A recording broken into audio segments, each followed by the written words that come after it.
आकाशवाणी गोरखपुर से भोजपुरी समाचार।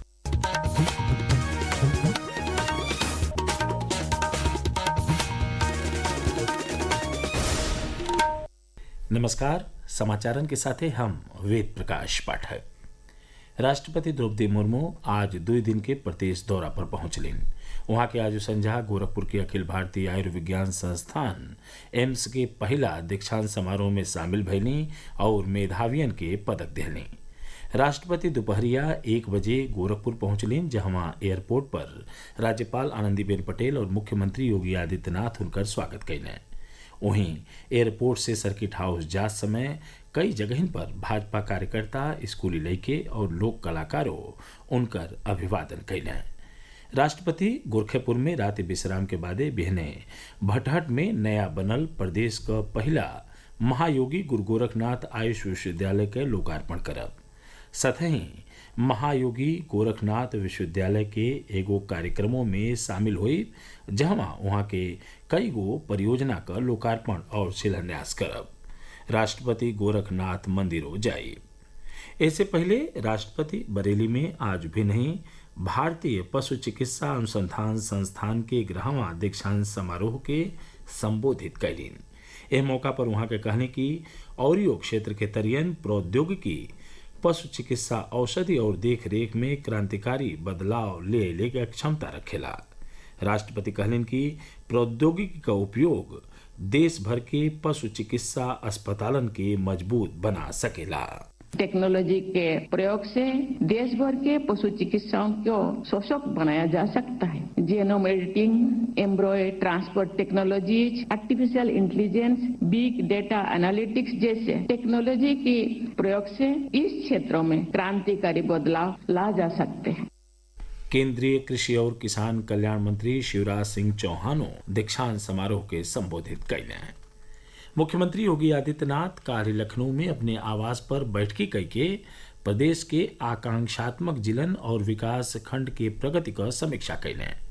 वहाँ के कहने की जन भागीदारी, नवाचार, पारदर्शिता और समयबद्ध क्रियान्वयन आकांक्षात्मक विकास खंड और आकांक्षात्मक जिला कार्यक्रम के सफलता का मूल मंत्र हो। श्री योगी कहना कि प्रदेश सरकार आकांक्षात्मक इलाकन के विकास के मुख्य धारा से जोड़े बदे पुरहर प्रतिबद्धता के साथे कार्य कर रहा हो।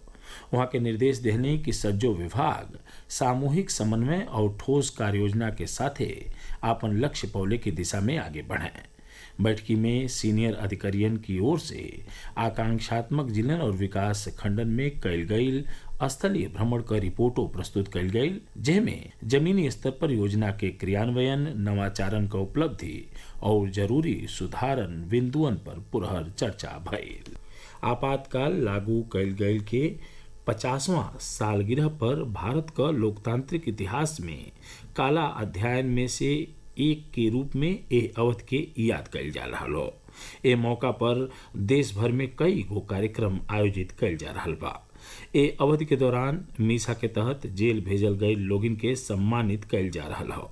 आपातकाल के दौरान के हालत के लेके राजनीतिज्ञ अरुण वशिष्ठ आपन अनुभव साझा कैले। अतिरिक्त बंदिशें थी इस नाते कि हमारी मुलाकात पर प्रतिबंध था, हमसे कौन मिलने आ रहा है इसका LIU देखती थी। बहुत ही निकट के लोग वो मिलने आ पाते थे। समाज तो जेल से भी ज्यादा डरा हुआ था। जो लोग बाहर थे, रिश्तेदार को नहीं पहचान रहे थे, घर आना जाना नहीं था। हम लोग जो जेल आ गए थे, उन परिवारों की देखभाल करने वाले भी हमारे निजी लोग नहीं थे। उत्तराखंड में तेज बरखा के नाते चार धाम जतरा पर लगावल गई अस्थायी प्रतिबंध आज हटा लेहल गई हो। गढ़वाल का आयुक्त विनय शंकर पांडे बतौना कि जतरा राही पर जिला अधिकारियन के गाड़ियन के आवाजाही के नियंत्रण कैले का निर्देश दिहल गयल हो। जौनपुर जिला में PM किसान सम्मान निधि बदे 7,38,221 किसानन का बैच लॉक कर दिहल गयल हो। ये जानकारी उप निदेशक कृषि हिमांशु पांडे दिहल है। वहाँ के बतौने की जल्दी किसान सम्मान निधि का 20वीं किस्त आ जाई। PM किसान सम्मान निधि के अपात्र लोगिन का भुगतान रोक दिहल गयल हो। प्रदेश में दक्षिण पश्चिम मानसून के अइले के सतही पूर्वी और पश्चिमी जिलन में मध्यम से तेज बरखा का सिलसिला रुक रुक के जारी हो।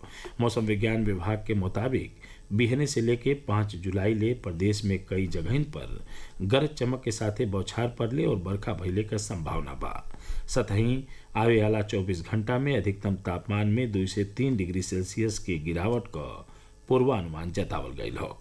विभाग के हिसाब से एकरे बादे तापमान में कोनो बढ़न बदलाव नहीं हुई। समाचार पूरा भइल। नमस्कार।